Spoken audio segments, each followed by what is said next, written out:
Hello everyone, this is Waravet Cholasin from AIT Extensions of the Asian Institute of Technology. I would like to welcome you all to the second web dialogue which AITs and Asia Pacific Telecommunications are organizing this web dialogue as part of the collaborations between AITs and APTs, and AIT Extensions or AITX is organizing this for the collaboration. Today's topics is another topics that we thought that this is something that very up to date, and also it is in a good trends. We have just received, maybe you can also see news from the UN agencies that the UN already announced the SDG 16, and in the SDG 16, the business integrity is one of the important criteria indicators for that. And UN agency is now, asking everybody's organizations, governments, private organizations, corporations, and civil society organizations try to promote this and also practice the business integrities. So today's topic is to supplement to these interesting topics, which is globally, trends and practice. We will see how the digital technologies can be the enabler to enhance the business integrity. So we name the webinar web dialogue today as the blockchain trends and potentials to boost business integrities in SMEs. So before we start the presentation by our practitioner and experts technologists, I would like to invite Dr. Christopher Garnier, the Executive Director of AIT Extensions, to welcome all the audience. Dr. Christopher Garnier, please. Thank you, Borat. I appreciate that. First of all, I just want to welcome everyone that's from around the world. Thank you so much for being here. I also want to really just thank you for the relationship that we have, that AIT has with Asia Pacific Telecommunications. Such a great relationship. Really honored that we have the Secretary General of Asia Pacific Telecommunications with us, Mr. Masanori Kondo, who has become such a great ally to AIT and providing these really important dialogues, these webinars that stretch out really to the world. One thing that we've learned in COVID is that the world is small, and because we have no other option but to really teach and communicate in this virtual capacity. And though it's been a challenge to many of us, and I know many of us we want to be in person, we want to touch and feel the people around us, but what we've learned from this is that we can bring great experts from around the world and teach and learn from them. And this collaboration that we've had with APT has really assisted us and helped us realize the smallness of the world and to be able to deliver great learning and great courses to people around the world. We have people from India, we have people from Bangladesh, we have people from the US that right now are checking in and looking at this really important topic on blockchain trends and their potential to boost business integrity. And with that, we're so honored to be able to bring our guest speaker in today, who is Mr. Ewan Spilding, who's a co-founder of Avalon Labs. Again, we're here in Thailand, working together with APT, bringing on experts from around the world and delivering them around the world. So it's my great honor, again, to really have this great relationship with APT and Mr. Kondo, and also be able to introduce this great topic that will be delivered by Mr. Ewan. Thank you so much for your time. I really hope you enjoy this, and I hope you come back and tune in to more collaborative presentations and courses that we'll deliver with APT, and also courses that AIT Extension will deliver throughout the year and beyond. Thank you so much. Thank you so much, Dr. Chris, for your opening remark. And APT, Asia Pacific Telecommunications, covering a lot of members in Asia Pacific region. I mean, those countries. And in APT, they are talking about telecommunications technologies, engineering and those stuff. And today's topics, as Dr. Chris has mentioned, we are coming down into a kind of down the line the value chains of the telecommunications technologies, and see how the users and customers and maybe the government can be apply this into the main skeletons of the telecommunications technologies that providing knowledge by APT. And without this man, the Secretary General of APT, this web dialogue cannot happen for the second time now. So we are AIT very much appreciate Mr. Kondo that Mr. Kondo and APT team took these partnerships, these collaborations as very positive, and something that we will be able to provide a good knowledge to the members countries and audience and all the partner sectors. So I would like to now invite Mr. Kondo to give the opening remarks for this web dialogue. Mr. Kondo, Secretary General of APT, please. Thank you, Kunjo. Good morning, good afternoon, and good evening. I'm very pleased to welcome you all to this APT web dialogue on blockchain trends and potential to boost business integrity and SMEs by Mr. Ivan Spilbin today. APT, in collaboration with AIT, have launched a series of dialogues on the technology topic. Today's dialogue is the second one from this series. APT Web Dialogue aims to provide a platform for discussion and sharing information, knowledge, and experiences. It is a flexible tool to provide an opportunity to learn something new. You may call it APT's Brown Bag Lunch or BBL meeting. APT Web Dialogue will cover many interesting topics of ICT from the aspects of academia, policy, technology, and industry, which consists for APT and I. We also have a series of dialogues such as this collaboration with AIT, or the one focusing on spectrum management. So please check the email announcement from APT and join in whatever topics you may be interested. So finally, please enjoy today's dialogue, and I wish you all stay healthy and safe. Thank you.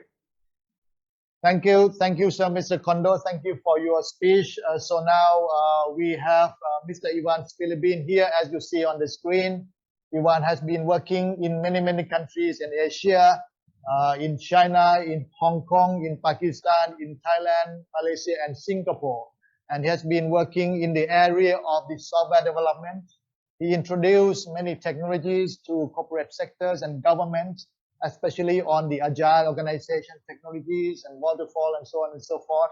And he also practitioners in bringing in the blockchain technologies, no money related blockchain things, but this is we are using the blockchain to the development projects and development works. So I think today you will benefit from Ivan's presentation, Ivan's talk, and please feel free to ask questions if possible. You can ask questions at the end of the event, and also we will very appreciate if you also at the end of the day you can also suggest what else the topics that you would like to listen on the area of the telecommunication technologies, digital technologies, and the trends that happening now. So we'll be able to figure out and helping you to with the good knowledge distribution to all of you. So without further ado, I would like to invite Mr. Ivan Spilbin to start his talk, his presentation. Ivan, please. Hey, thank you, Joe. Very good morning to everyone. Nice to see everyone here today. Always wonderful to be part of AIT's dialogues and discussions, and very, very happy that you're calling it dialogues, because I very, very much want this to be a dialogue. Also, absolutely thank you to Masanori-san for allowing us to organize this and for making us a part of this, and obviously also to Dr. Chris for inviting Ablon Labs to come and speak on behalf of blockchain technology, which I will do for the next hour. But I absolutely want this to be a dialogue. So I absolutely want you guys to ask questions, to let me know if there's other examples you want to talk about, or if anything is unclear, or if it's going too fast or too slow. At any point in time, just let us know so we can adjust it to the audience as much as possible. As you can see, we are doing this remotely. I'm finding myself in the mountains of Thailand this week rather than the office in Bangkok, so it's a little bit of a different background. But nonetheless, we'll be talking about blockchain technology. And as Joe said, non-money-related blockchain technology, or rather, no cryptocurrency blockchain technology. There's still some money involved, Joe. You can't, cut the money out completely. Sure. But all right. Let me share the screen. All right, so today we're talking about blockchain technology. So what I want to do is really walk you through a little bit of the background of what blockchain is, a little bit of history about blockchain, and then really go into some use cases, some practical examples, and some projects that are taking place, relevant to various industries, but also to the space that ATP is operating in, which is the telecom community.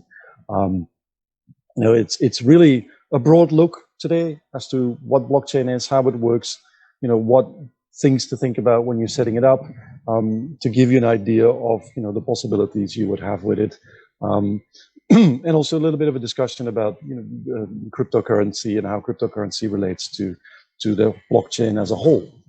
So what is blockchain? What is this myth that many people have heard about by now, but not necessarily are all that familiar with? Blockchain is, in essence, it is a decentralized database. So you have your traditional database that every system has, which is client-server based, where you have a database administration team that is responsible for maintaining all of your data, your client data, your company's data, your operational data, and it's all contained and stored in one location.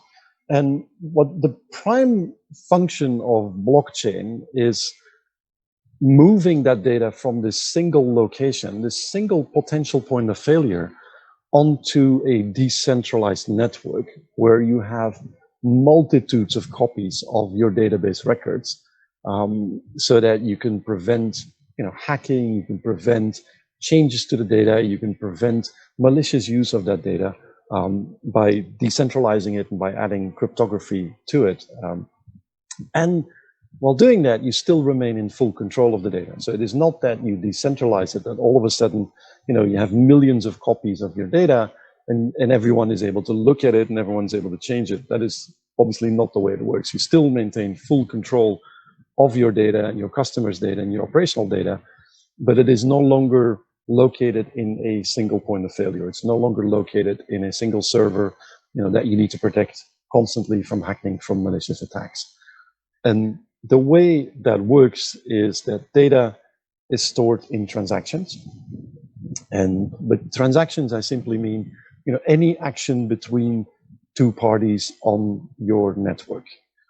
So whether that is monetary, whether that is sending funds, or whether that is sending a bill, or whether that is sharing of access, or load sharing or spectrum sharing, any type of interaction between entities on your network is considered a transaction.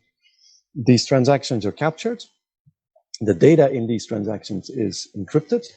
These transactions are then added, combined with another group of transactions and added into a block. That block and the transactions within are then stored on the blockchain. Again, that contains a cryptographic hash, which means you cannot change the data. And that data is then stored on your blockchain forever. It can never be deleted, or it can be pruned, but it can never actually be deleted. It contains a timestamp, and you immediately have a historical record of what has gone on in terms of transactions between individual parties.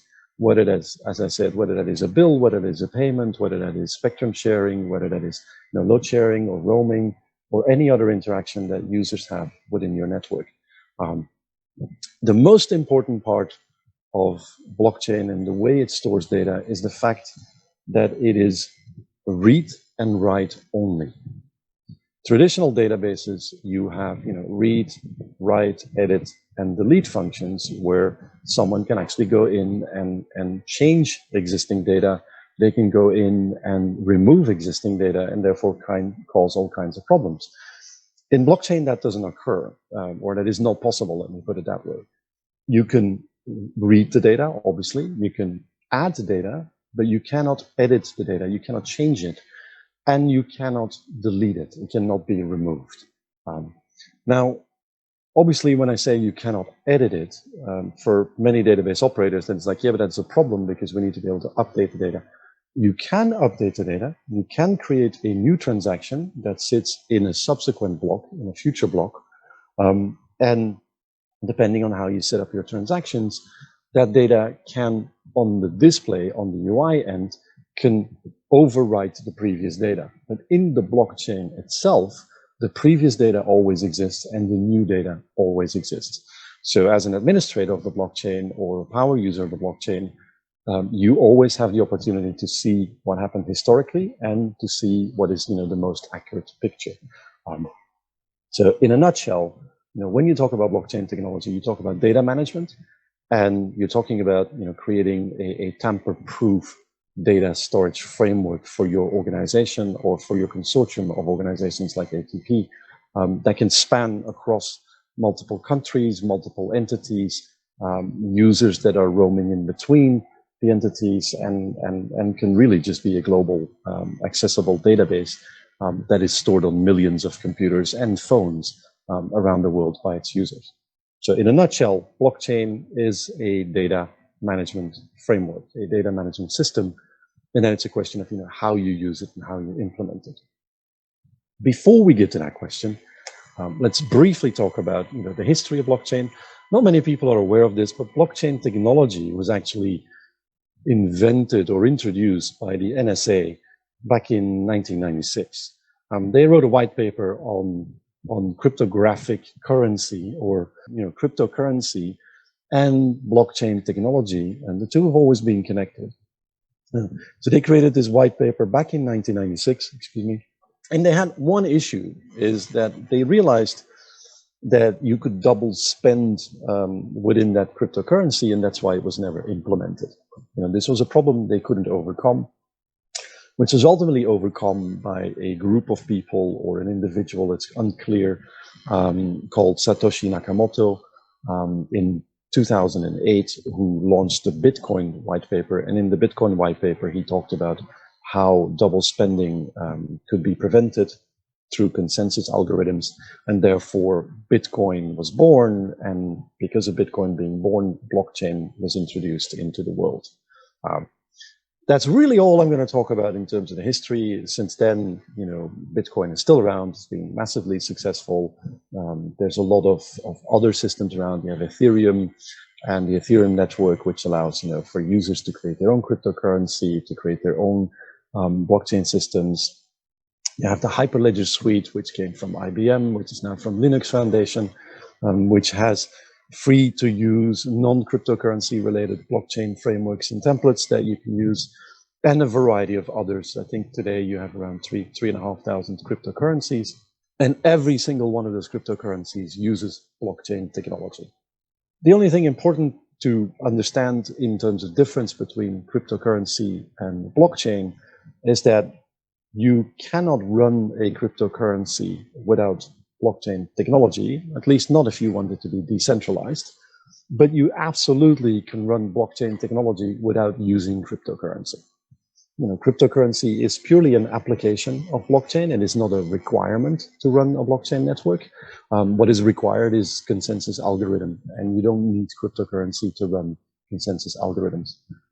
The reason cryptocurrency is used in systems like Bitcoin or Ethereum is to create the network bandwidth. If you look at the Bitcoin blockchain, they have mining. Ethereum blockchain, the same thing. They have mining, which is basically individuals, now corporations, providing their servers, their hardware, to solve mathematical problems within the blockchain. And the end result of solving that mathematical problem is that they are rewarded with coins. And while they are solving this mathematical problem, they're actually consolidating transactions, they're building blocks, and they're adding blocks into the blockchain. So they are driving or running the network infrastructure for free, but they get rewarded by mining Bitcoin. So for every block they mine, they actually get a Bitcoin, or a handful of Bitcoins nowadays, which is worth quite a lot of money.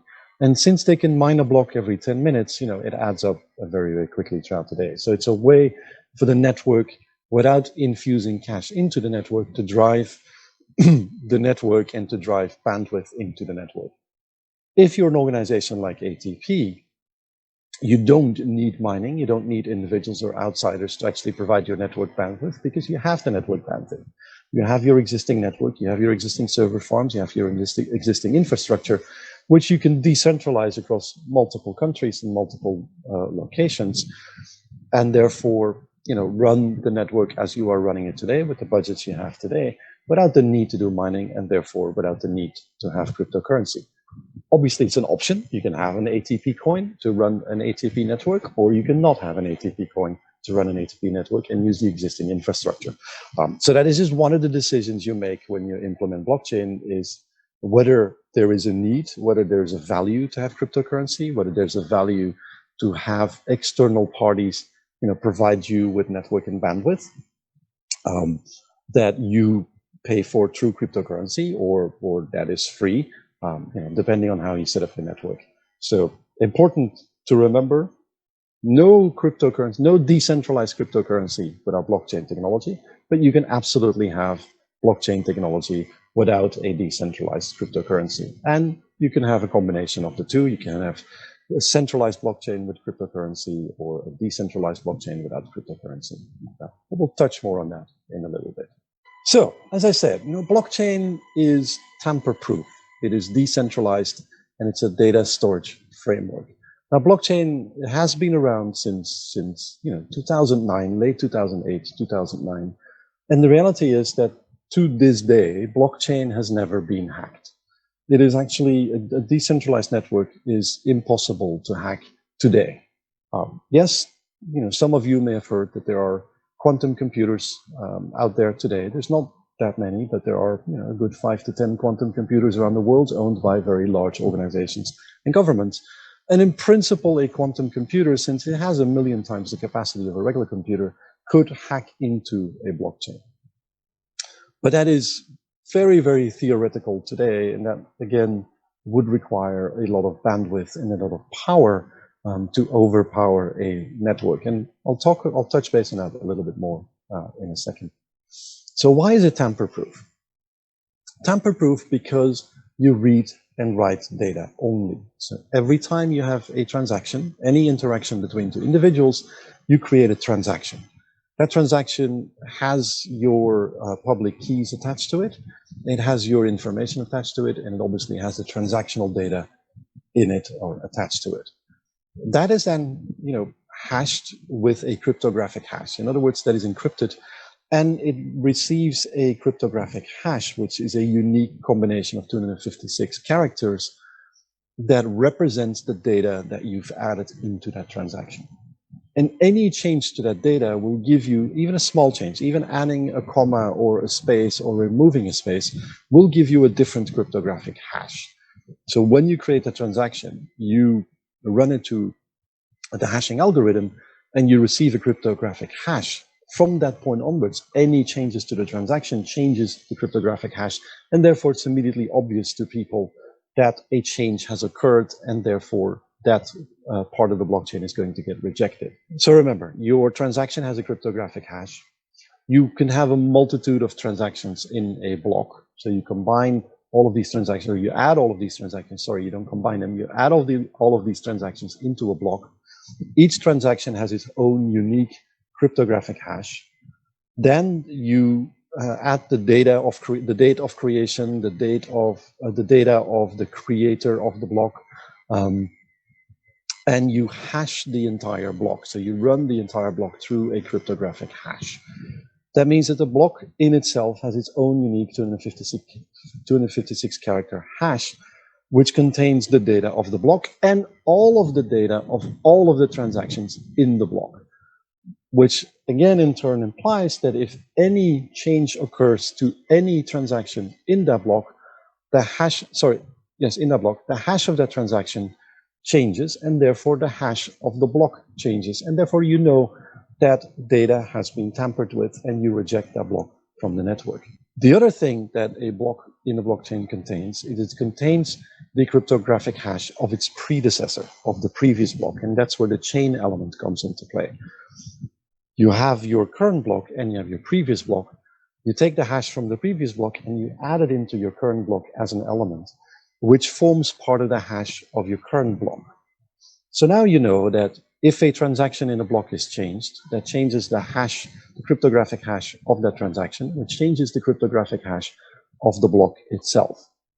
If that block is a predecessor, that means that it will change the cryptographic hash in my current block, because the cryptographic hash is part of my current block, which means I immediately know how many blocks have been infected if a data change occurred.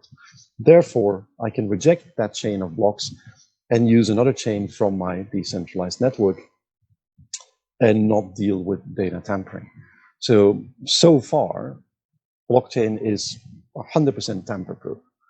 Now, I can understand that some of you are looking at the screen or hearing me talking and saying, well, what nonsense is that? We know that cryptocurrency has been hacked. And guess what? You're 100% right. Cryptocurrency has been hacked. However, those hacks have occurred in the exchanges, which are third-party run platforms that use blockchain technology. One hack has occurred in the early days in Ethereum, and that hack was due to the use of smart contracts, which again is technology that sits on top of the blockchain and uses the blockchain data. The Ethereum people were able, the white hat hackers group were able to counter the hack and to freeze the $140 million that was under threat. But again, the blockchain itself was not actually hacked into. There was no data change in the blockchain itself. Yes, today quantum computing runs a risk to blockchain technology, but it runs a risk to any database technology. If a quantum computer decides to attack your database today, you have no means of stopping it due to its sheer processing power. Blockchain technology is the same. It's decentralized. If you look at Bitcoin, it has millions of nodes or copies of the database spread around the world. If you wanted to make a change in a past block and future blocks in the Bitcoin network, you would have to hack into 51% of those millions of nodes and make your change simultaneously in all 51% of those databases, distribute that through the network simultaneously, and get that simultaneously approved, which is in today's world, without excluding quantum computing, is simply impossible to do. Number one. Number two, the power that it would take any entity to actually do this would be so high, and the investment in it would be so high that tampering with that blockchain just isn't worth it. And number three, in order to do that tampering, you would actually have to mine the blockchain like any other miner, and you would get rewards in Bitcoin, which means if you're tampering with the network, you're actually undermining your own wallet, you're undermining your own income, which doesn't make a lot of sense. So a tamper-proof, in many cases, decentralized data storage framework. The other benefit of blockchain is that it is transparent. It is readable by anyone that you want to be able, that you allow, as the creator, that you allow it to be read. At the same time, it's irrefutable. The data has been stored there and hashed, and we all know the data cannot be changed. Therefore, the data is the data, as it was recorded at that point in time and as it was approved at that point in time, which makes it immutable.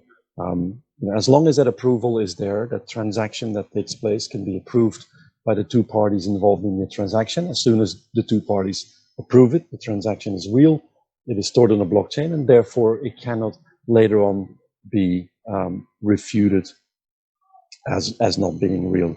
All right, so removing the need for trust. When in a blockchain network, you can run transactions between parties without having to trust the other party.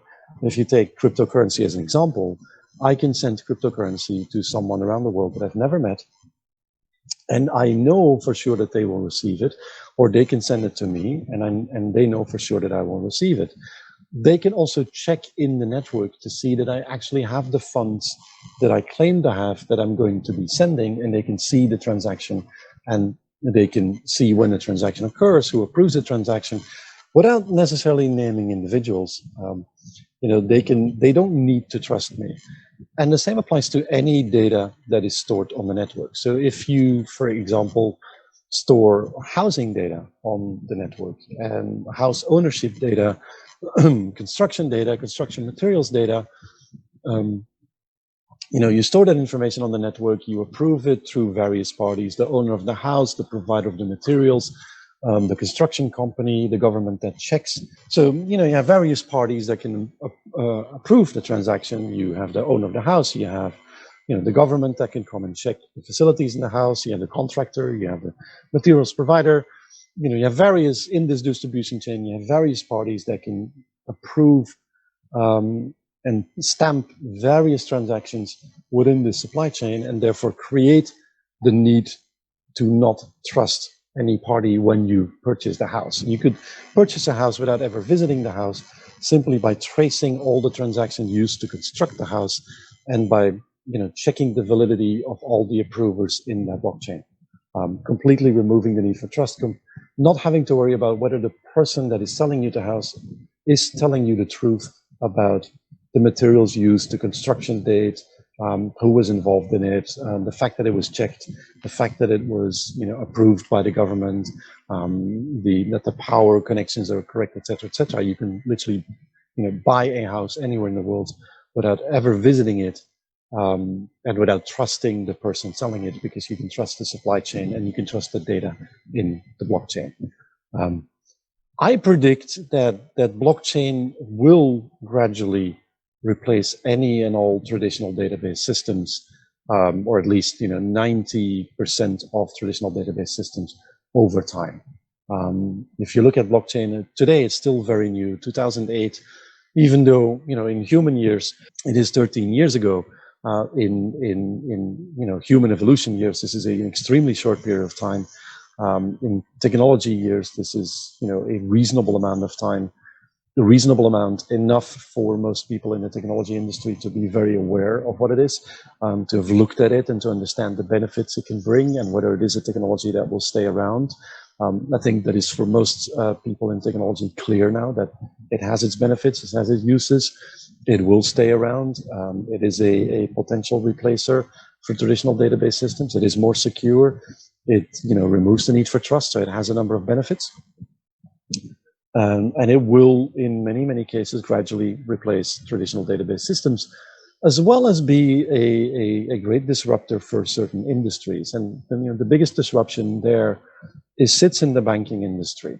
And the banking industry has a choice, and a decision it needs to make right now, which is whether or not to adopt blockchain technology, whether or not to become more transparent, and really to change their business model.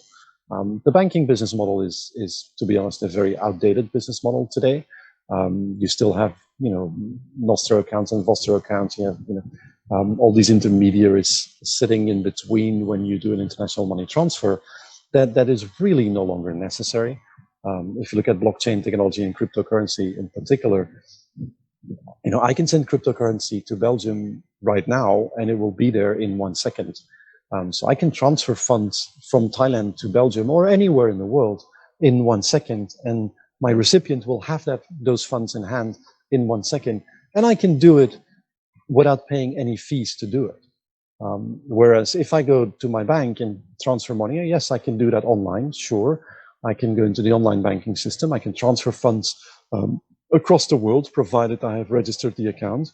And it will be there in a few days to, up from a few days to 14 days.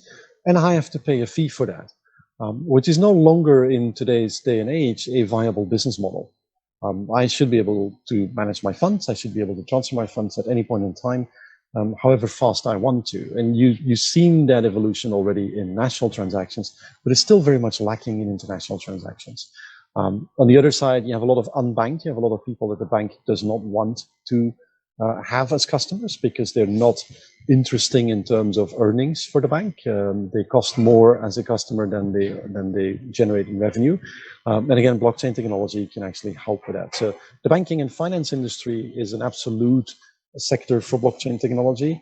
And at the same time, if you look at telecom, 5G networks and using those networks and how those networks are used is also an absolute candidate for blockchain technology. But before we go into examples of that, let's talk a little bit, and the last thing I'm going to say about cryptocurrency.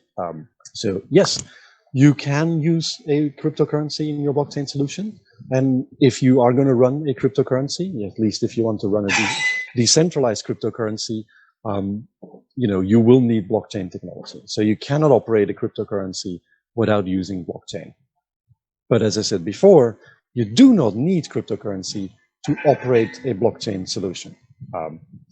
Cryptocurrency really is just an example of a decentralized network. It is the first practical application of blockchain technology, and they operate in fully 100% trustless environments. They operate in fully trustless environments, as in the sender and recipient of funds or cryptocurrency don't need to know each other, don't need to trust each other. They can do transactions, they can sell goods and services using cryptocurrency to each other without ever meeting or without needing to trust each other, because they can check on the platform that the funds are actually available to both. The other thing that cryptocurrencies have is that cryptocurrencies are unmanaged, which means it's the network itself that manages the network. There is no central authority when it comes to cryptocurrency.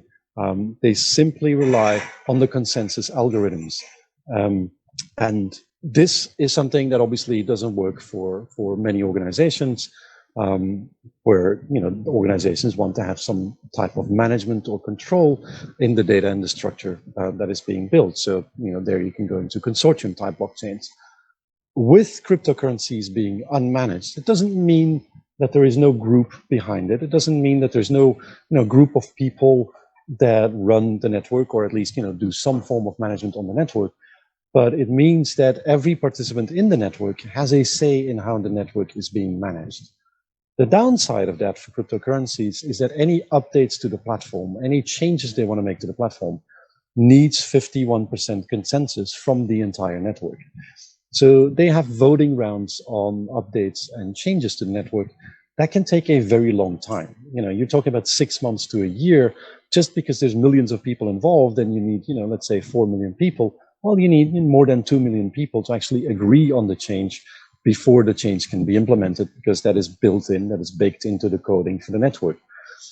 So that is a little bit of an issue for cryptocurrencies, because they require, being decentralized and being unmanaged, they require consensus from the majority of the network, which can take a long time. One of the downsides for cryptocurrency, for decentralized networks, but not an issue for consortium type networks or networks that don't use cryptocurrency, that have a more managed approach while still being decentralized. But something to be aware of. So I've sort of touched on this a few times. There are different types of blockchain solutions you can implement. You can have a public blockchain, which basically means for the people, by the people, unmanaged, decentralized. Anyone that is interested can become a node on that blockchain, can sign in on that blockchain, they can run a node, therefore they can run a copy of the database, and therefore you get massive or distribution on a massive scale around the world by having millions of people that have copies of your database and that are constantly being updated. So that's a typical example of a public blockchain. Bitcoin is a public blockchain, Ethereum is a public blockchain, and most but not all cryptocurrencies are public blockchains. Then you have private, which is obviously the opposite of public, where someone is not only in charge of the network and makes all the decisions around what happens to the network, but they're also 100% in charge of who can access what data at which point in time and who can do what within the network. Now, private blockchain solutions usually run within organizations. They're not very often shared with the outside of the organization, but some of the data used in private blockchains are shared with the outside world, with third parties who can access the data, but they obviously cannot manipulate the data. They can purely read the data and use the data for statistical analysis or for other things, or to create transactions that they then send to the owner of the blockchain for approval. There's not a great many examples of private blockchain solutions because, again, if you look at that today, in many cases, it simply doesn't make sense to implement a private blockchain. It's a lot of extra technology and development for very little return on investment. It's an option, it exists, not a lot of practical applications today. Consortium blockchain solutions, however, have a far more practical application today. Now, consortium is sort of a mix between the two, where it is decentralized. It's a decentralized type of blockchain. It runs on multiple nodes, and anyone can join the network and create a node and run a node, but it is managed by a group of individuals or organizations. So there is a management aspect to it. It is not unmanaged. It is decentralized in the sense that the public can participate and the public can create nodes and the public can run their versions and their copies of the database, but it is managed by a group of individuals or a group of companies.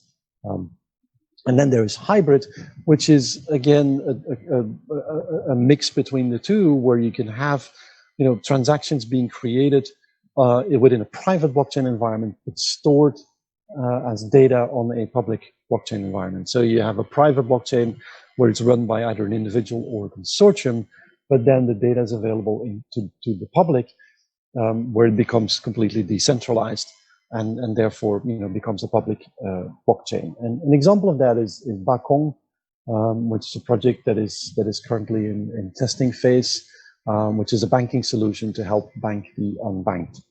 It is managed in a private environment by the central bank, but it is public in that anyone can join, anyone can run a node, and anyone can become a user of the blockchain and basically become banked.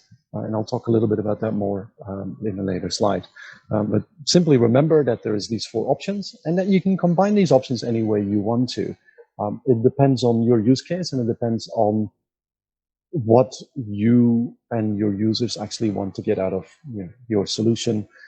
Your users being either the public or internal users, depending on what you want to do, like fraud prevention, with international roaming, for example. That would be to the benefit of ATP itself, and obviously not to the benefit of the people committing fraud. So that's something you would want to have managed by the organization or by the consortium. And then you can combine that in centralizing it or decentralizing it. Centralizing is really controlling the decision-making power, controlling the planning power, and again, you can combine that, or you can make that as complex as you want. You can create a blockchain where you say the decision-making is purely done by the consortium, like ATP, but the planning is done by the network. So you can allow the users, the network, to decide which functionality needs to come next, what the roadmap is going to look like for the next 6, 12 months, or even 5 to 10 years. But the decision on what to implement ultimately sits with the consortium itself. That's a way to centralize and decentralize your blockchain implementation. You can manage the data in a centralized fashion, but you could still manage it through a consortium where all members of the consortium need to approve transactions and run nodes in your network. So it is centralized to the outside world, where the public doesn't have any say in data management, but it is decentralized within the consortium, where the consortium needs consensus within itself, to run the nodes on the network and to add transactions into the network. So you can combine these in any which way you want, and you can run private and consortium combinations. You can run centralized and decentralized combinations, all depending on your use case, all depending on your implementation. You can combine different versions of blockchains. You can have internal, purely private, centralized solution that creates blockchain data and creates transactions, and to have that communicate with a external, purely decentralized, purely public blockchain where people run the nodes and have access to the transactional data. This is all depending on your use case, and I'll go into some examples of that in a little bit. Well, right now, actually. Okay, so this is a use case for a project I'm working on, which is called Medical Information Technology, which is working on decentralizing global data management, and very specifically focused on medical data and the use of the medical data for individuals. The medical data in this case is stored on the blockchain by the medical care providers, by the caretakers, by the doctors, by the nurses, by the dentists, the pharmacists, anyone in the medical community that has touch points with the patient. That includes the administrators, that includes the receptionists in a hospital or a clinic, that greet you, that record your insurance data. All of these people actually add data onto the medical blockchain. There's also an identity part to this blockchain. We identify the individual. So we have a separate blockchain that runs the identity node, that runs the identity management, which is the access point for all individuals, all users of the medical data platform to use the medical platform. So you have one blockchain that purely handles identity for the doctors, for the nurses, for the administrators, for the receptionists, for the patients, for the individuals, and the insurance companies, and so ranging from individuals to caregivers to companies. Everyone has their identity on the identity platform, and they require that identity to log into the medical platform. So you go from one blockchain to the next. One blockchain grants you permission to access the other blockchain. On the other blockchain, you have the medical information of the individual and all of the transactions that happen to the individual throughout this, whatever time span you're looking at, their entire life, for the last 5 years, last 10 years. However, it is the individual that decides who gets to access what data and what data is being shared from their blockchain. So the individual has a degree of control over the data that's being shared. That the individual has finally access to their personal medical information, which today individuals don't have access to. The caregivers provide the transactions. It's the caregivers, the hospitals, any interaction you have with medical professionals that builds the transactions. It is them that upload the information around, what diseases you have, or what issues you have, what injuries you had, what diagnoses they came up with, whatever medical information they compiled, your MRI scans, anything that they do is uploaded onto the platform and becomes part of your medical data, as well as their medical data. So you have a duplication of records there in terms of viewing, where you can see the medical data that a doctor has worked on in terms of the history of the doctor, and you can see the medical data for an individual in terms of the history of the individual. So you can transfer this sort of approach into, for example, telecommunications, where you store the individual transactions by individual, running their own blockchain per individual, where you keep a record of their phone bills, their interactions, their transactions, whenever they WhatsApp, line, use internet, call someone, use your network. They can all be individual transactions on that user's network, and you can have a duplication of viewing to see all the interactions for a location, to see all the interactions for a telephone operator. So countrywide, nationwide, globally, down to a district, down to a township, down to a radius, a certain area that you want to look at, and look at bandwidth and usage, which means that allows you to start running AI statistical analysis against this data to determine where is the need to upgrade the network, where do we need more bandwidth, where is the bandwidth usage heavy in certain locations, how well is the 5G network operating, where is there a higher use of IoT devices, where do we want to focus a higher use of IoT devices and connectivity. All of these things can be derived from that individual user data using the right type of artificial intelligence, interpreting and reading the data. So in our example here, you have the login in step one, you have the individual that logs in based on biometric data and identifies themselves on the identity blockchain. So yes, I am me, I need access to my medical blockchain. The identity framework grants you that access and says, yes, I've certified that you are you, and therefore you can access the medical data of you, the individual. Similarly, the individual, based on this, decides which data they will share with other users on this platform. So, the reason for having that is that if you go for health insurance, health insurance will ask you about pre-existing conditions and things like that. However, in many countries, there's statutes of limitations. You don't need to disclose pre-existing conditions that have been diagnosed as cured if more than X amount of time has passed. So do you need to show the insurance company, that you had a broken toenail 10 years ago? No, you don't. It's irrelevant information. So as an individual, you can decide up to how far you are willing to share the information. That allows insurance companies to tailor-make health insurance for you. Now, obviously, insurance companies do have a say in that process as well. So if you decide not to share more than 1 year of data, they can decide either not to insure you, or they can give you a very high premium for not disclosing information. So, it's a catch-22. Similarly, in this example, caregivers log into the network, they provide their identification, and they get access to your medical data on the blockchain. That means the caregivers can, see your medical information irrespective of where you are around the world. So I'm Belgian, I'm living in Thailand, but I might be in Namibia, I might be in Bhutan, I might be somewhere else around the world where I don't speak the language.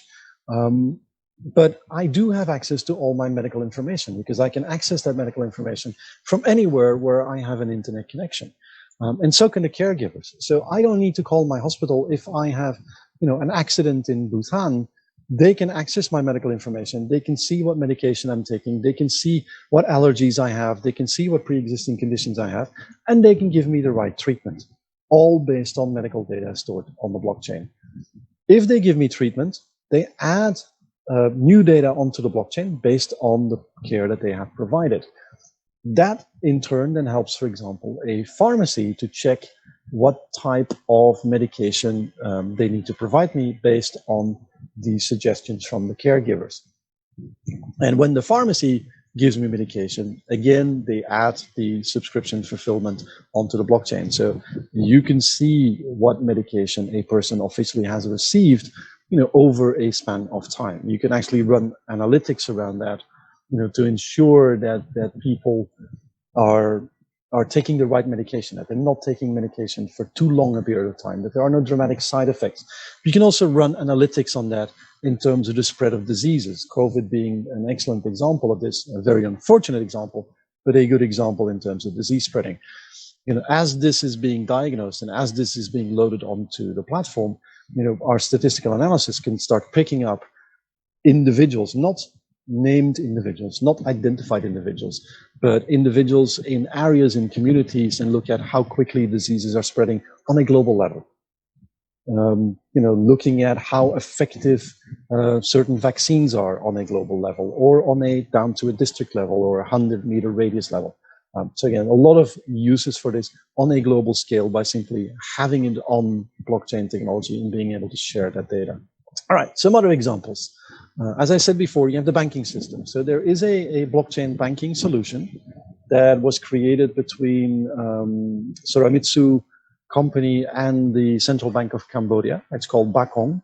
And that solution was created to bank the unbanked. So the people that the banks typically don't want as customers because they have low savings and a lot of transactions, and therefore it costs the bank money to have them as customers. So what was done there is they've created a blockchain solution where the unbanked, the people that don't have bank accounts, can create a bank account on the blockchain with the Central Bank of Cambodia.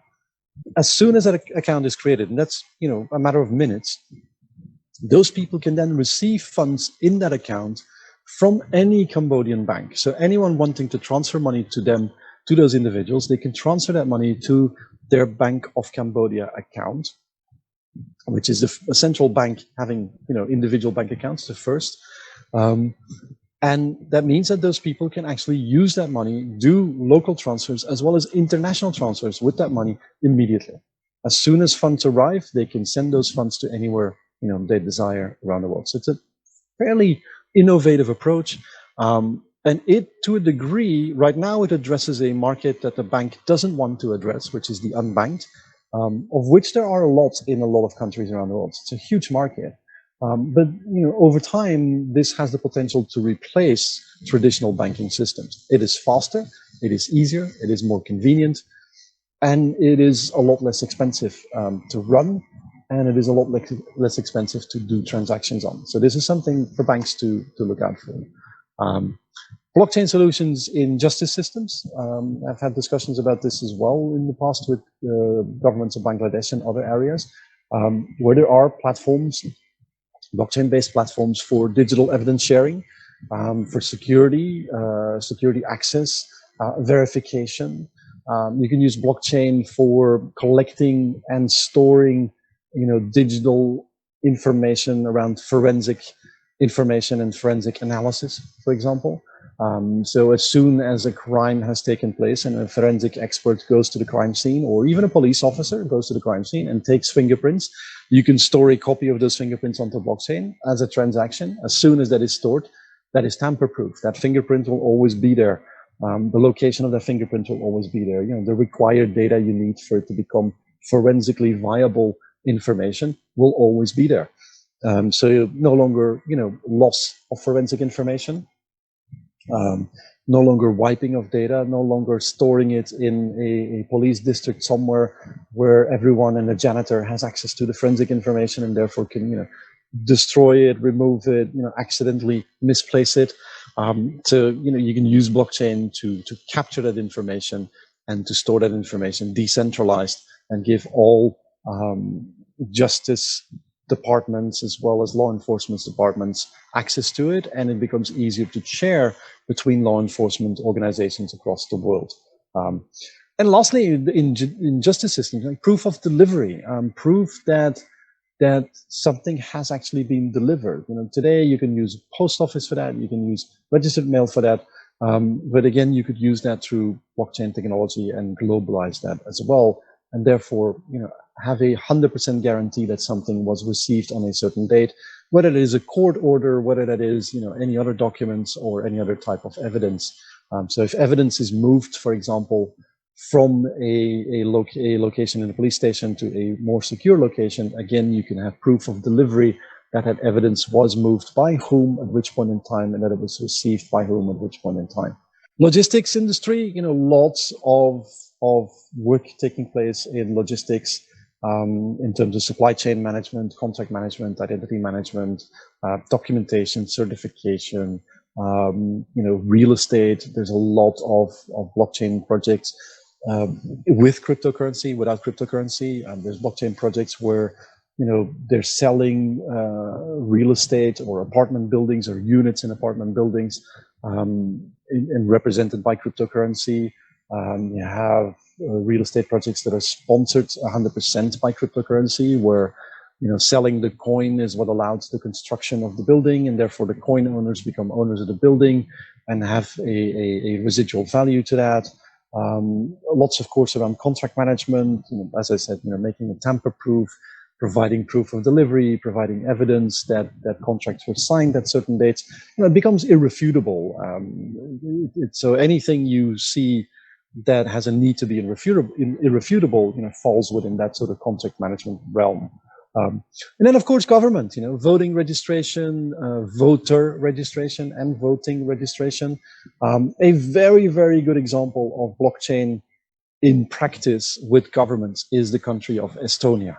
Estonia has built the KSI blockchain for the integrity of government data enforcement, but they've done a lot more than that.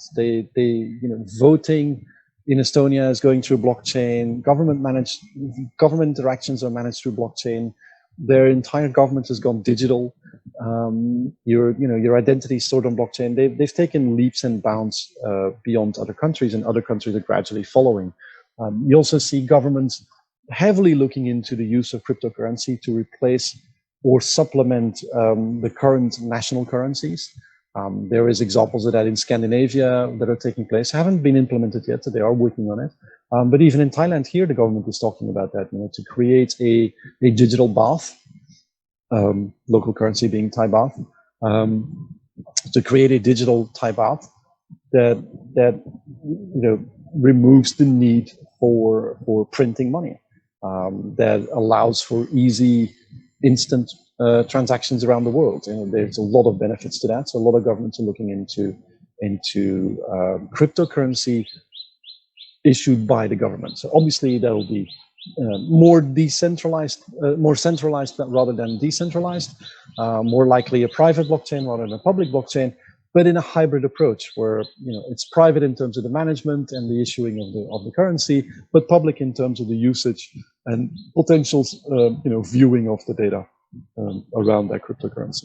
And then you have projects in telecommunications, sharing data across multiple networks and operators, using smart contracts to actually share data about individuals, about usage, et cetera, across multiple networks, or allowing, operators in different networks to see the data within your network and to use the data within your network. Spectrum sharing. I know there's a lot of discussion going on within telecommunications around spectrum sharing. So again, using smart contracts for spectrum sharing to optimize usage of wireless communication channels and sharing of those channels, and creating different categories of users to share the same band frequencies. Again, blockchain and smart contracts running, which is technology running on top of blockchain, that automatically manages this sharing. In this case, is another potential application of blockchain. 5G enablement and streamlining of processes, so that fastest nodes can be selected for users and machines depending on the situation.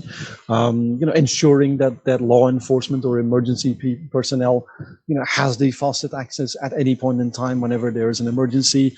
But again, depending on subscriber levels, providing different access levels, providing different access speed, managed through smart contracts. So you can see a whole range of technology selection mechanisms that will come into play for solutions, making sure that solutions are sustainable in rural areas as well as big cities, making sure that access is sustainable, and also receive early warnings around access usage, access spikes, and the need for better access in certain areas by running statistical analysis on the data provided in the network. And this can be a network across multiple operators, across multiple regions, across multiple countries. And of course, fraud and fraud prevention. I'm sure that many of you are familiar with that. There's a lot of fraud and a lot of money being wasted due to fraud in telecommunications, especially around roaming, especially where the original network is paying the host network for usage, but the original network isn't actually being paid by the user because the user fraudulently accessed the host network, and this becomes a bill for the original network. So again, blockchain can help there, smart contracts can help there to pinpoint, and IoT obviously can help there to pinpoint where users are, what network they're on at which point in time, and you store these as secure transactions, and you have this tamper-proof system that allows you to go back to fraudsters and pursue fraudsters and potentially use this in court as tamper-proof evidence if it goes that far. Okay, Conclusion, and then I really want to open it up to questions. Really want to hear your feedback. So conclusions. Transparency is becoming more and more and more important. When dealing with individuals, when dealing with consumers, with the public, the more transparent you are, the more individuals trust you, the more customers you will create. Transparency is something a lot of companies struggle with. A lot of companies have worked on or are working on over the last few years. But if you look at a network like Bitcoin, which became successful not overnight, but over a few years, without the need for trust, no one actually knows who created the platform. That is how little need for trust there is in that network. People trust that it works and trust that it runs and trust the transactions that it generates, and that's why the price of Bitcoin has gone from being worth virtually nothing to being worth tens of thousands of US dollars for the same coin. It is because there is no need for trust. Everyone trusts the network, and the network is extremely transparent. So being transparent to your consumers and to your users, both internally and externally, is becoming more and more important and will separate you from competition. Decentralization and globalization are on the rise. This is nothing new. You know that. Even more so and reinforced through 2020 and 2021 with COVID-19. Globalization, decentralization is more and more a must for organizations. Coupled with that, decentralization, automation, and provide you scalability, moves you towards the next technological evolution, and we'll see you moving into a shifting on your composition of employment. You've already gone through this in 2020 and 2021. Your workforce works more from home. Your office environment looks differently. Most companies, if they haven't already, are looking at, are we still going to have an office? Do we still need an office? Now, how many people does our office need to house? Even if we have 1,000 employees in one location, do we need those 1,000 people to be in the office every day? The answer has become a simple no. We don't need this big office. No, we don't want 1,000 people in the same location at a time because it's a health risk. It's a health hazard. And number three, it is actually more beneficial for our employees to work from home. So we need decentralized remote access systems that can enable them to work from home. We need to make sure that our employees as well as our customers, have easy access to our data and easy access to our platforms, and are able to perform whatever it is they want to perform in an easy fashion from home. More and more and more, you will see companies save money on infrastructure, save money on rent and buildings, and including that, and it's always weird when I say it, but companies will start saving money on salaries. Not because they necessarily pay people less net salary, but you can start negotiating on gross salary. You can start looking at, as a company, if your people work remotely, you can start looking at how much is saved by not going to the office, and how much money an employee is not spending by not traveling, by not buying lunch, by not doing, a variety of things that come with working in an office that don't exist when you work from home. So you'll see a shift in compensation. We also see a shift in composition of employment. I have customers all over the world. I work very often at night. My customers don't really care when I work. Whether I work at 3 o'clock in the morning or 5 o'clock in the afternoon is entirely up to me. As long as I'm there for conference calls, whenever they need me, I can work during the hours that I choose, which is, very, very dramatically different from, consulting work that I did in the past, where I had to go on site and we had to have a meeting and it was always scheduled. Now we have these meetings on the fly, very different composition of work. The next global event is always around the corner. It says it's around the corner there, but, you had the economic recession, which started in 2019, then hyperboled by the COVID-19 pandemic. COVID-19, yes, the vaccines are going out, the world is getting better.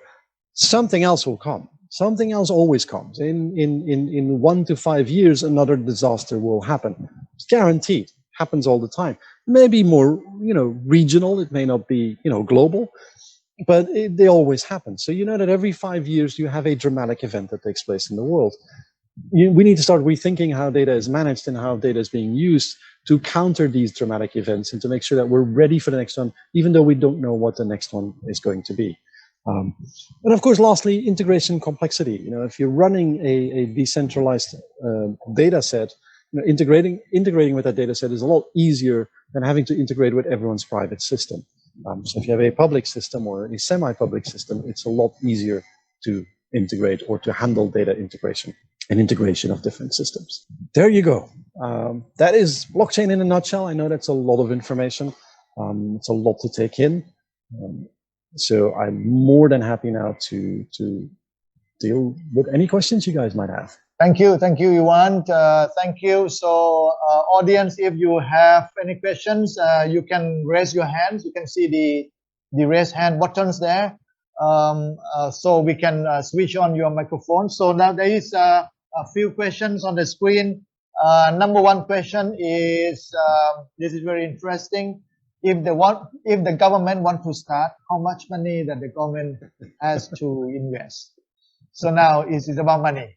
It's a very good question, but it's like any other project. To be honest, if you want to start a trial blockchain project today, you can do it for free. You know, it will cost you your manpower, it will cost you your time, but you can go to Hyperledger, and you can, for instance, use Hyperledger Fabric to create a blockchain project for yourself. That you fill out with the content and the transactions that you desire. So, you know, if you want to run a test project, you can do that absolutely for free. The same with cryptocurrency. You can create a cryptocurrency on Ethereum for free and run that in their testnet, and it will never cost you any money. So how much budget would you need? Well, how much budget do you need to start any project is really the question here. You know, that is too broad a question to answer. It needs to be expanded on with, you know, what are you trying to achieve? Before you talk about budget, always look at what are you trying to achieve? What is your return on investment? What are you planning to do with this project? How many people are you planning to have access to your data? How many people are you planning to use your platform? Once you know all of those, you know what the return on investment is, and therefore you know how much you want to budget for. If you're talking about trying out blockchain, you can do it right now. You can do it today. You can go to Hyperledger, you can get a free copy, you can play around with it, you can launch your own blockchain platform tomorrow. Any cryptocurrency-based blockchain solution out there, you can copy and you can use. They're all open source. Most of blockchain technology is open source because it is all managed decentrally. So it's all open source. You can access it, you can play with it, and you can use it as your own. You can start your own Bitcoin today. It all depends on what you want to use it for. So there are two questions, very similar. Is this about do we need somebody who are technically capable to work on blockchain things in the organization? Do we need someone to get trained? Is that difficult to train on blockchain? No, it isn't actually. Blockchain isn't that complex. It again depends a little bit on what you aim to achieve. So where to start learning blockchain? Well, I would have imagined that Joe would have answered that question, because AIT is the obvious answer to your question. Where do you want to learn about blockchain? Well, visit AIT. Take their blockchain courses, discuss with them about setting up blockchain courses. We can do it remotely. We can do it, in person at some point in the future. So you can take blockchain courses at AIT. Obviously, you can also just look on YouTube. There are quite a few channels on YouTube that obviously more cryptocurrency focused, because that's where people earn a living. But there are quite a few channels on YouTube that will tell you the basics of blockchain, how to use blockchain, and what you can do with it. If you're talking about I want to learn how to program in blockchain, Hyperledger is the way to go. There are free online 3-day courses on developing blockchain solutions in Hyperledger. So again, look up Hyperledger, and look up courses. There are courses available that have been organized by the Linux Foundation that teach you how to start with blockchain. There was a second part to that question: is can someone with a non-IT background start learning blockchain? Absolutely. There's, like any project, there is the technical part of it, which is the coding part of it, which you may not be able to do. But there is a much bigger part to it, which is the conceptualization and the implementation, which you certainly can do. You know, coding is one thing. It's coming up with the idea, what you're going to implement and how you're going to implement it. You know, what is your architecture? What is your framework? Defining those things are the bigger part of the job. Coding in blockchain isn't the most complex one. I'm not talking about the cryptography. There's data scientists for that. Cryptography is quite complex, but the blockchain element itself is not.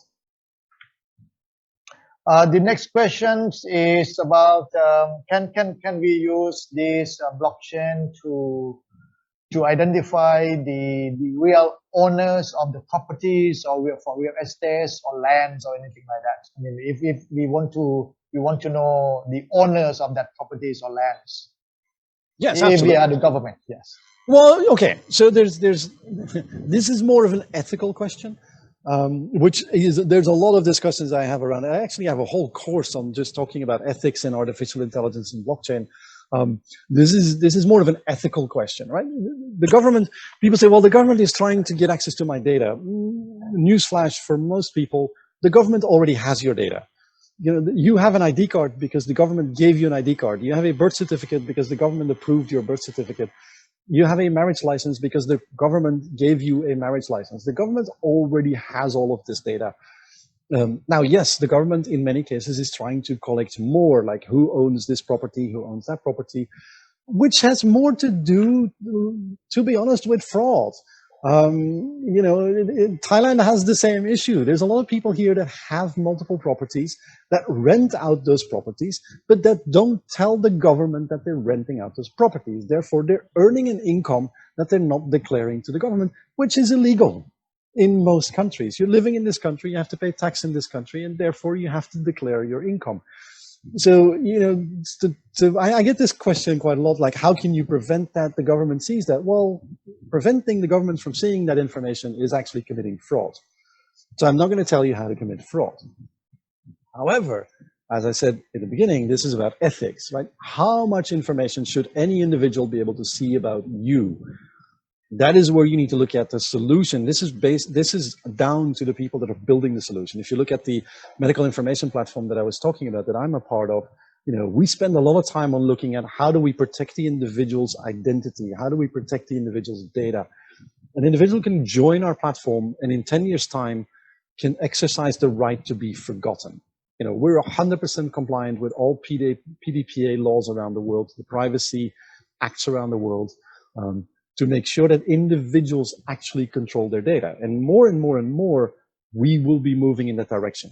It may not be tomorrow, it'll be 15, 20, 30 years from now, where you as an individual will be in control of your data. Who sees your data? It'll still be the government that issues the data. It's still the government that's going to say you are born, together with the doctor that was there to give birth and your parents. But you will have more and more control over who else gets to see that data and whether or not they get to see that data. So yes, the government already has a lot of data on you. The government does need to see some information to make sure you're not committing fraud. And I'm not going to tell you how to commit fraud. But more and more and more, you will see individuals being in charge of their own data and their own identity. Yes, Joe. I will read these questions. Could you please suggest me for lowering energy consumptions on the proof of work consensus? Okay. So my personal point of view, and this for those online that are not familiar, proof of work is what they're using in many cryptocurrency blockchains, which is the mining that I talked about, which is, you know, the miners consolidating transactions into a block and verifying that block and putting that block on the blockchain and solving the nonce for the block and therefore getting the reward for compiling that block. That is called proof of work. Now, proof of work, the problem with proof of work is that it is extremely energy inefficient. It is very high energy consumption. And from my personal point of view, it is by now an outdated business model.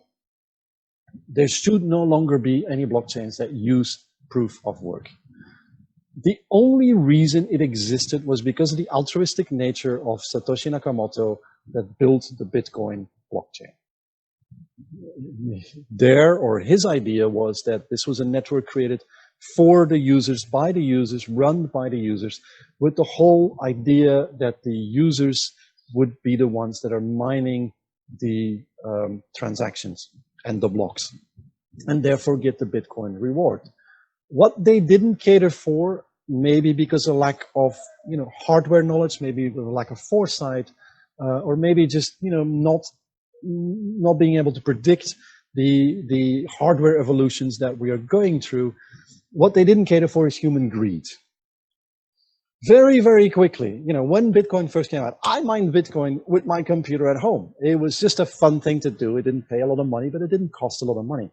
Very, very quickly, people discovered that instead of using your motherboard, you could use your video card for it. And the video card has bigger processing power because mining is easy. It's a fairly simple transaction. And then, of course, people discovered that they could build little computers that was nothing but video card processors, and therefore mine more. And then ASIC miners came out, and again, they're 100,000 times faster than your traditional computer. Greed took over. So in a nutshell, proof of work in most blockchains should not exist because it's a waste.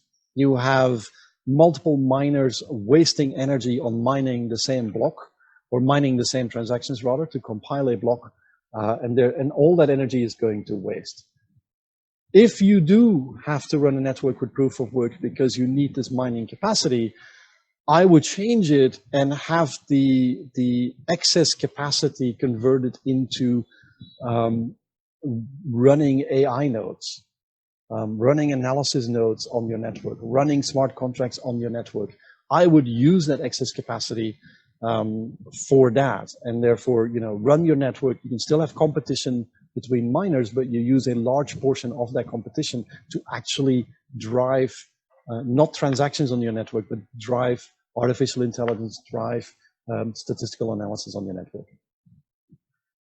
Thank you. So we have 2.5 questions left. Let me go for the first 3 questions.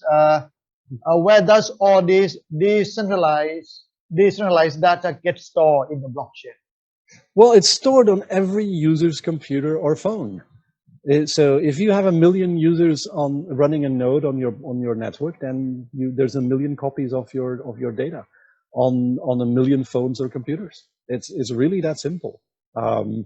It's obviously not every user runs a node. There's no limitation to how many users can run a node. But you have to think about the fact that this is, and here we're talking especially more about cryptocurrency. This is decentralized. This is for the people, by the people. Most of these people that are in cryptocurrency or that initially got into cryptocurrency are not pro-government. They are not pro-control. They therefore are more than happy to provide their hardware either at home or on the cloud to help manage the network. So there are individuals that are paying for this, even though it's a very low amount on a monthly basis. There are individuals that are more than happy to pay for helping to manage the network and keep the network decentralized. But yes, all the data, every node on your network has a full 100% copy of your blockchain and constantly updates that copy of your blockchain, of all of your data. That doesn't mean they can read the data. The reading the data is up to the people that develop the network, but they all have a copy of it, and the more copies you have, the better. Here is the new term for me. Actually, comparatively new term for me. So, what do you think about the non-fungible tokens? Okay, so there's great use for non-fungible tokens, and again, for the people on the call that don't know what a non-fungible token is. Non-fungible token is a unique token. So you look at cryptocurrency and compare that to cash. Like let's say Thai baht or US dollar. A US dollar, even though it has an identification number, $1 and $1 look exactly the same. They have the same value. They're not unique in most regards. Like, no one cares that they get, you know, the dollar with sequence number 12345 or the dollar with sequence number. No one checks the sequence numbers of the bills that they receive. So cryptocurrency, by and large, is just currency, like you are familiar with, you know, paper money. Non-fungible tokens are unique. They represent a unique value. Again, if you compare that to money, you know, you could compare that to silver dollars, you know, commemorative coins that are specifically created for you know, to commemorate an occasion, that are stamped, that are numbered, that are limited in edition. Non-fungible tokens are great for that very same use. And we talked about real estate a little bit.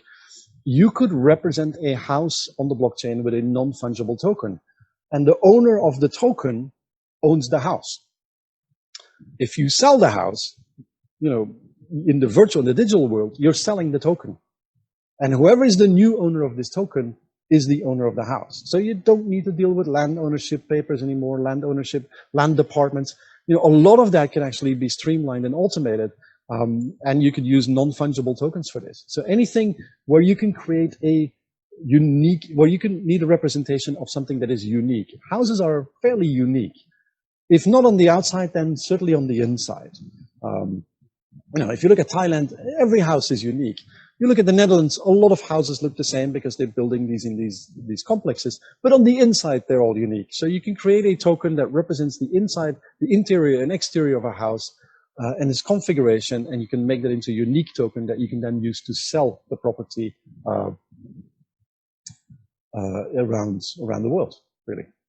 And this question is coming in because you are MIT example. So will the hospitals in Thailand using blockchain? Yes. Yes. The answer is very simple. Yes, we are already in discussion with a number of hospitals here that will adopt the solution by the end of the year. Yes. Okay. Obviously, we want all. So the price to use the platform is extremely low. I don't want to make this a commercial about a platform that I'm working on, but just for us, this is about saving lives and nothing else. You know, on a daily basis around the world, there's thousands of people that die because of no access to their medical information. Hundreds of those are in Thailand, but hundreds are obviously in other countries around the world. Thousands on a daily basis. That is the problem we're trying to solve, nothing else. So this is not about making money out of hospitals. We need to have we need to run servers and run a semi-decentralized platform. So we are charging $2 a year per user. That's it. This is a tiny amount to run the network. But for us, this is about you know, saving lives. That's what we're building it for. So the final question is coming from the APT colleague, and I think we can use this as a closing questions. So a blockchain has been introduced for a while, all right, but we have been seeing that, you know, blockchain's technology is going in a very speedy way. Why is that? Okay, so blockchain was introduced as you know, with its use case cryptocurrency, and obviously there's a lot of controversy around cryptocurrency. Controversy because all of a sudden, you know, people were creating money that was not controlled by the entities that control money, which is the government, and governments didn't like it. The other problem is that when it first came out, so yes, it's been introduced a while ago, in 2008, it's, you know, 13 years. However, it wasn't mainstream by any means until, I would say, 2017. It's only 4 years ago. You know, 2017 is probably when most people around the world heard about Bitcoin or blockchain. And I would wager that, you know, walk around the street of any capital city and ask people what Bitcoin is, what blockchain is, and what the difference is. And 80% will not be able to answer your question, if not more. So I wouldn't say it's widely introduced. It isn't. I started Blockchain Labs, a different company here in Thailand, 3 years ago. And with the idea of building blockchain solutions for companies here, and the reality very quickly hit that companies need education on blockchain. And there was someone that asked the question before, where can you learn about it? It's there. People just don't know where to find it. People don't know how to learn about it. People don't know how to get into it. So it is education institutions like AIT that are doing this, what we are doing today, that are organizing courses. That is what is going to make it mainstream. Yes, it was introduced a long time ago, relatively speaking. It isn't mainstream. It isn't. People know the name. People know the term. That's a very big step. The stigma of cryptocurrency needs to be removed. Cryptocurrency has a great number of enthusiasts. It's great projects. I absolutely love it, but it isn't for everyone. Cryptocurrency is for everyone when governments and central banks introduce it. People will accept it. But Bitcoin, for a lot of people around the world, is a very strange animal that they don't want to deal with. and I understand why. You have to be your own bank. That's a scary thing. Thank you. Thank you, Ivan. So maybe I would request Mr. Kondo to do the closing remark. Our Secretary General of APT, Mr. Kondo-san, please. Yeah, thank you, Joe. Thank you very much. And I think that, first of all, thank you, Ivan, for your very nice and meaningful, fruitful presentation. I also learned something new from your presentation. And as information for our participants, we will upload the presentation material on the APT website. So please check it out. Then once again, thank you very much for your participation, and I'm sure that everyone learned something new from different aspects. And as APT, together with AIT, we will continue to organize this kind of dialogue in the field of technologies. And also, as APT, we will follow up what is a industry trend in the field of blockchains, as Ivan today introduced. I think it's very interesting and important topics. With that, I would like to conclude my remarks. And once again, thank you very, very much for your participation. Thank you, Kondo-san. Dr. Chris, please. We see you. So yes, few words. Thank you, Kunjo. Hey, first of all, Mr. Owen, sir, what a phenomenal, informative presentation you gave. I learned a great deal. I was really looking forward to this because, as you say, most people don't know the difference between blockchain and cryptocurrency, and we pretend that we know. But you gave us a lot of information to help guide us in a greater capacity of learning. And just thank you so much for the information. As I said to before, Mr. Kondo, sir, thank you so much for this relationship and continue to bring on just really relevant topics to our audiences.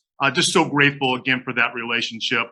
And again, just looking forward to further collaboration. And we invite you, the audience, to look out for more interesting, relevant courses presented by AIT Extension. Thank you so much for your participation, gentlemen. Thank you very much, everyone. Thank you for your participation. So stay tuned, to the APT websites and AIT website. We will have more events and web dialogues on the topics that one might be interested. Thank you very much for today's, and we appreciate your participation and your questions. So please fill the survey form. That your feedback is very important. So when we get your feedback, we'll see, what next that we can do. Thanks a lot. Bye-bye for today.